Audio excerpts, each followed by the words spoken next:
Last episode, Concorde broke the sound barrier of imagination, a machine that looked impossible, yet somehow flew. But behind the photographs, the champagne, and the crowds waving from rooftops, a darker story was unfolding. Because Concorde didn't just push technology to its limits, it pushed politics, economics, public opinion, national pride, global power structures. Every step of its journey was fought, sometimes openly, sometimes quietly, sometimes in the shadows. This is episode 2, the story of the forces that tried to stop Concorde. This is the Enemies of Concorde. Concorde was meant to be a triumph, a beacon of human progress, the next step after the moon landings. But the moment the word supersonic escaped the laboratory and entered the newspapers, the public turned. Not everywhere, not everyone, but in the United States, the single most important aviation market in the world, Concorde triggered something almost primal. A fear of noise, a fear of disruption, a fear of technology running beyond human control. And that fear was loud.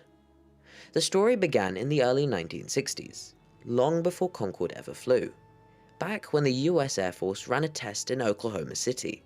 6 months of scheduled sonic booms, every day, over homes, schools, offices, and churches. It was meant to prove that supersonic travel could be accepted by the public. Instead, it proved the opposite. The booms shattered windows, frightened pets, rattled nerves, and generated more than 15,000 complaints. People demanded compensation. Some refused to pay taxes. Others threatened lawsuits. The experiment ended not with acceptance, but with anger. And that anger set the stage for what came next. By the time Concorde appeared in glossy magazines, sleek, white, futuristic, American citizens were already primed to fight it. Environmental groups published warnings of ozone destruction, jet fuel pollution, and skyquake disturbances. Community activists staged protests outside city halls.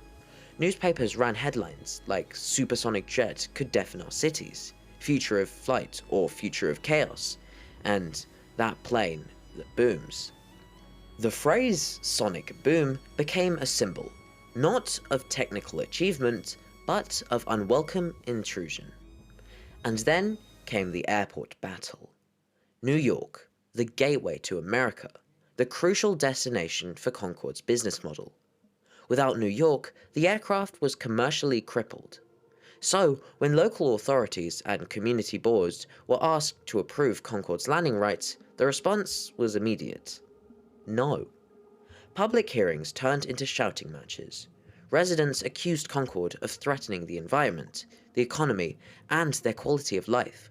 Politicians, sensing votes, took positions against the aircraft before ever seeing it. Concorde became a villain in a story it didn't write. The FAA eventually delivered the blow, a nationwide ban on supersonic flight over land. A ban driven not by science, but by fear. Fear magnified by headlines, fear amplified by politics, fear weaponized by people who had never even heard of Concorde in person. And so, before Concorde even began commercial service, it found itself facing an unexpected enemy. Not airlines, not governments, not manufacturers, but public opinion. Public opinion that would shape every decision that followed. This was not just a plane fighting for airspace, it was a plane fighting for acceptance. And in America at least, it was losing. But the battle is only beginning. Because if the public were the loudest enemy of Concorde, they weren't the most powerful. That title belonged to someone else. Someone quietly working behind the scenes. While crowds protested outside city halls, something far more dangerous was happening behind closed doors. A competition, a rivalry, a geopolitical struggle disguised as an engineering race. The United States did not like the idea of Europe recovering, rebuilding, reasserting itself, beating them in the skies. A commercial jet that flew at Mach 2? That wasn't just a plane. It was soft power, economic power, political power. And so, the Americans launched their own project, the Boeing 2707, a supersonic giant, bigger, faster, longer range than Concorde. Congress poured billions into it. Executives promised airlines an aircraft with 300 seats, twice Concorde's capacity. On paper, it looked unbeatable. But behind the scenes, the engineering teams were in trouble. The design kept changing. The structure was too heavy. The costs spiraled beyond imagination. And the people in Washington who controlled the funding began to panic. If Boeing failed, and Concorde succeeded, the crown of aviation leadership would slip from American hands. And so, the lobbying began. Airlines that had once expressed interest in Concorde suddenly backed away. Internal memos circulated, warning of political complications. European officials were quietly pressured to scale back plans. Diplomatic conversations hinted that Concorde was inconvenient for American interests. There were rumors, never confirmed, rarely denied, of data leaks, espionage attempts, and strategic interference designed to delay the European project. Then, when Boeing's 2707 collapsed, the tone changed again. Concorde, now the only supersonic commercial jet in the world, became a symbol of European resurgence, and that made it a threat. The FAA's ban on Concorde's US operations, supposedly for environmental reasons, came at a strangely convenient moment.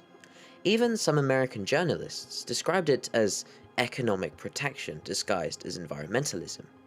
Was it true? No one can say for certain, but the timing was perfect. The ban crippled Concorde's potential market. Without landing rights in New York, Washington, Chicago, Los Angeles, the largest aviation hubs on Earth, Concorde's business case weakened dramatically. Aviation historians still ask the same question. Was this decision made for the environment, or to protect American industry? Because while Boeing's 2707 had died on the assembly floor, its ghost continued fighting Concorde long after. Meanwhile, in Europe, engineers watched with frustration as the political storm across the Atlantic worsened. They were building a marvel, a miracle of science, and yet it was increasingly clear that the aircraft's biggest challenge wasn't physics. It was power. Power wielded elsewhere. This was the hidden enemy. Not the protesters, not the noise tests, not the environmental groups, but the global machinery of influence, political, economic, and strategic, working quietly in the shadows. And as Concorde accelerated towards its first commercial flight, another battle began. A battle not in Washington, but in Europe itself. If Concorde had faced only external pressure, it might still have survived. But inside Europe, inside the very governments that built it, the project was fighting for its life. France and Britain were partners, but that did not mean they were united. Budgets exploded, schedules slipped, political parties changed, priorities shifted. Every few months, a new report came out concluding that Concorde was too expensive, too risky, too uncertain. British politicians quietly suggested cancelling the project. French ministers hinted at the same. Treasury officials warned that continuing would burden the next generation. Engineers pleaded to keep going. They argued that the breakthroughs achieved were too valuable to abandon, that the aerodynamic design, the engines, the control systems, the heat-resistant materials, all represented a leap into the future. But politics rarely listens to engineers. Behind closed doors, there were arguments about how many aircraft to build, how many to sell, how much each government should pay. One of the biggest internal battles involved espionage fears. Because around this time, something unexpected happened.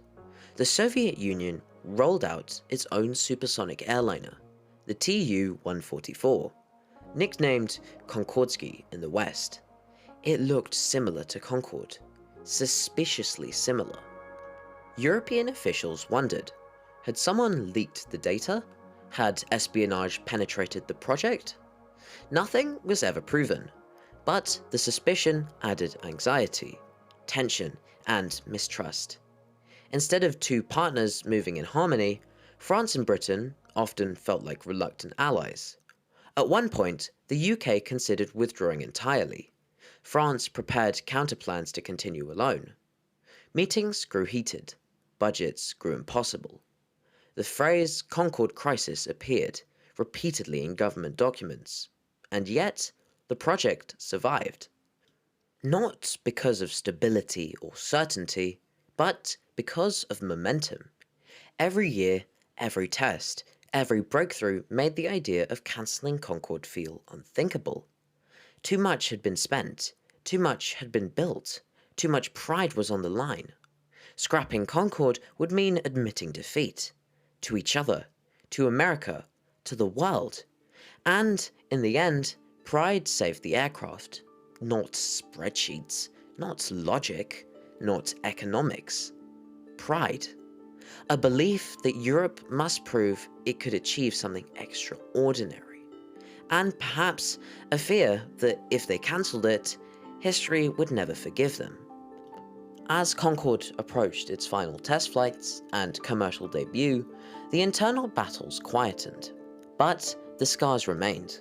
The budgets were blown, the partnerships strained, the political goodwill weakened. And these fractures would later shape Concorde's fate. By the time Concorde finally rose into the sky in 1976, it had already survived more enemies than most aircraft face in an entire lifetime. Public anger, political pressure, diplomatic interference, environmental protests, economic sabotage, internal instability, geopolitical rivalry, and fear. Always fear. Of a machine that seemed too advanced to trust. Concorde survived them all, but it did not escape them. Every protest, every regulation, every argument inside a parliament or Congress chamber, every cancelled order, every headline warning of doom left a mark. Marks that would later resurface, marks that would shape the next chapter of Concorde's story, marks that would ultimately contribute to its downfall. But that comes later. Next episode, the story turns darker, because as Concorde takes flight, another crisis is approaching. A disaster waiting in the wings. A moment that will change everything. This is AirAware, and this was episode 2, The Enemies of Concorde. Stay curious, stay aware, and keep looking up.